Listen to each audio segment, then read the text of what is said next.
Assalamualaikum warahmatullahi wabarakatuh. Jumpa lagi dengan channel Luposa Trading.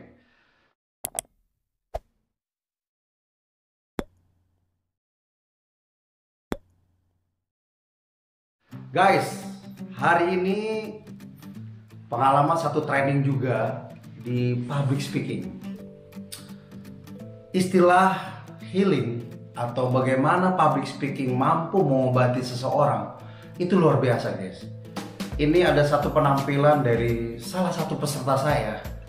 Ketika dia tampil, dia mampu menggugah orang lain, menyentuh orang lain, dari kegagalannya menjadi kekuatannya. Wow, kelemahannya justru menjadi kelebihannya. Pada saat dia susah, ternyata dia mampu melakukan yang terbaik dalam hidupnya.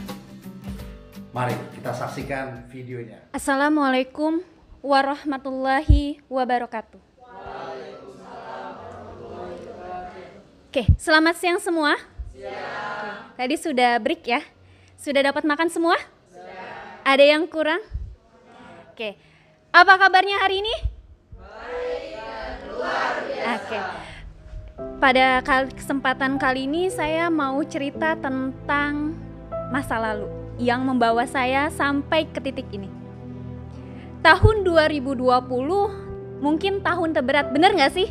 Ya, karena kita di masa pandemi yang membuat saya juga harus kehilangan mata pencarian saya.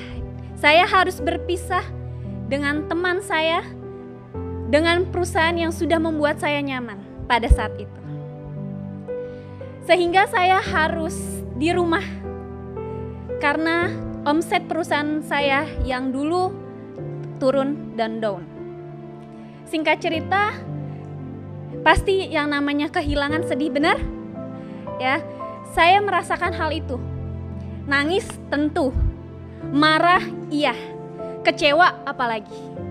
Tapi saya nggak bisa berbuat apa-apa karena tersebut udah hampir seluruh dunia terkena namanya COVID-19. Dampaknya saya hanya waktu itu menangis. Sudah tidak sampai keluar air mata, tapi yang menenangkan saya adalah selain dari keluarga, orang tua adalah pasangan, benar?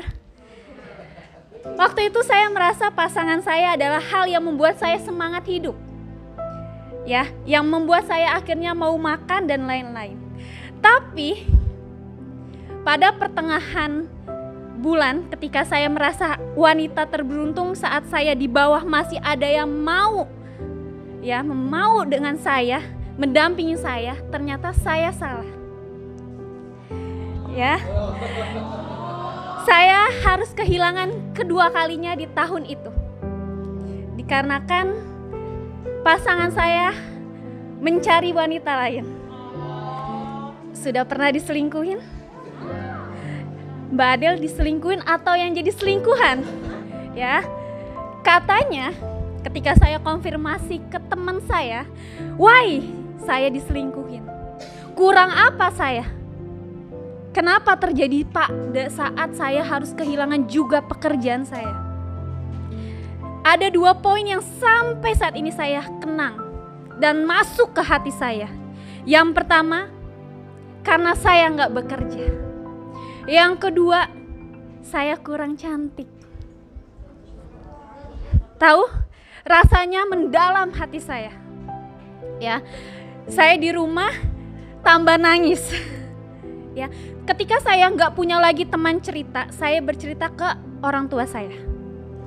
Saya lebih dekat ke ayah, karena bagi saya ayah tahu banget hati saya walaupun saya nggak bercerita. Waktu itu ayah saya ingat banget, pas sore-sore ayah saya ke kamar, terus dia bilang gini, "Cak, putus lagi," karena dia tahu aku sering putus nyambung. "Cak, gak apa-apa gitu. Harus jadi wanita hebat. Harus ada poin yang membuat lelaki itu gak bisa pergi dari kamu." Di situ saya bicara, oh iya, harus dong. Di sini aku gak ada apa-apanya. Saat itu saya akhirnya ke rumah teman saya main. Ternyata di situ ada katanya lowongan Pusat Gadai Indonesia. Awalnya saya ragu karena background saya dari perusahaan tentang tiketing. Bisa nggak ya saya masuk ke PGI? Karena saya lihat besar, di mana-mana ada cabang, bener? Apalagi saya di daerah Jakarta Barat, sekeliling Jakarta Barat pusat gadai Indonesia. Saya akhirnya dengan teman saya bikin lamaran waktu itu di rumahnya, karena dia bilang, "Cak, kamu harus bisa. Ya, kalau lo kayak gini terus, yang ada dia makin bangga nyelingkuhin lo." Akhirnya dia yang bikin lamaran, aku masih nangis saat itu. Ya, datang ke pusat gadai Indonesia ketemu Pak Rizal. Ya, ternyata awalnya mau jadi pramu teman-teman, kayak di cabang. Ketemu Pak Rizal ditawarin admin, ketemu Bu Kiki, ketemu Bu Ena, lalu ditawarin jadi CCTV. Di CCTV saya nggak tahu tugasnya apa. Oh, cuman monitoring, kata Ibu Dita ketika saya work interview dengan Ibu Dita. Lalu ketemu lagi dengan sekretaris Ibu Ana. Diajarin untuk presentasi, coba saya presentasi. Bayangkan saya nggak tahu presentasi apa. Bayangkan saya yang biasanya dulu di perusahaan lalu yaitu back office, saya harus tampil di depan.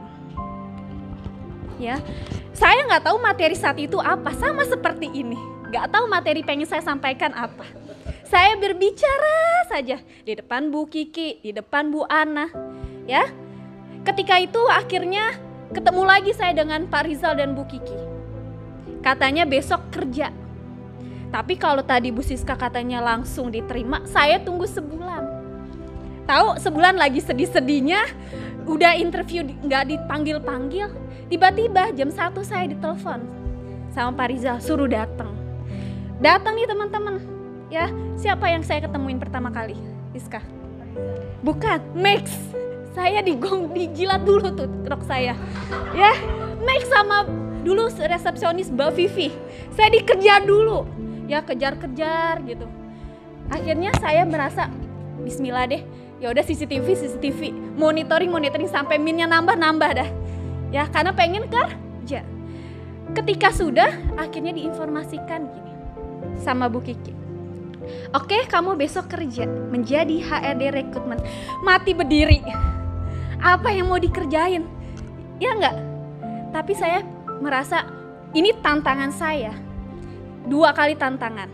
Pertama, saya harus bertantangan berhadapan langsung dengan peserta, dengan orang lain, dengan orang banyak. Kedua, saya harus bertantangan dengan tim yang luar biasa. Sudah tahu dong Pak Rizal luar biasa. Tantang lagi berdampingan dengan Bu Ena.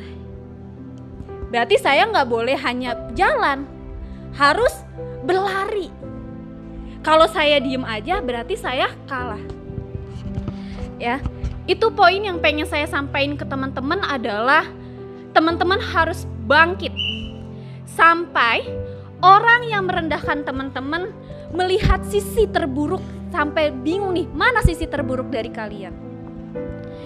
Di sini saya belajar banyak hal tentang komunikasi dan lain-lain. Dan sampai akhirnya pasangan saya tersebut yang dulu sekarang jadi mantan, ya komunikasi lagi nih dengan saya. Mau tanya apa? Cak, ada lowongan. Seperti itu. Ya, lowongan kerja. Terus gue bilang, terus lu mau jadi bawahan gue? Di sini sih saya pesan yang saya pengen bangkit, benar kata orang tua saya, ayah saya bilang harus menjadi wanita yang memang sampai cowok itu merasa, aduh nih orang gak bisa gue tinggalin. Kalau gue tinggalin, ini orang gue bisa terpuruk, gue bisa nyesel. Ya, dia sekarang sih gak tahu nyesel apa enggak, tapi katanya sih nyesel. Ya iyalah, siapa suruh selingkuh. Jadi mohon untuk yang cowok, ya Randy nanti kalau punya cewek, ya cewek lagi gak kerja, please jangan ditinggalin, sakit. Ya, rasa sakitnya luar biasa. Ya, atau mungkin Randy yang sering diselingkuhin. Ya, oke, pesan saya itu aja teman-teman. Kita sebagai cewek juga harus berkarir, karena ketika kita berkarir, pasangan kita juga pasti berusaha untuk yang terbaik buat kita. Sekian dari saya. Wassalamualaikum warahmatullahi wabarakatuh. Ya, gimana melihat penampilan satu peserta tadi? Keren banget ya. Dia mampu merubah kondisi kelemahan dia menjadi kekuatan. Itulah public speaking. Ketika dia mampu keluar dari zona sedih menjadi zona kekuatan, maka menginspirasi banyak orang.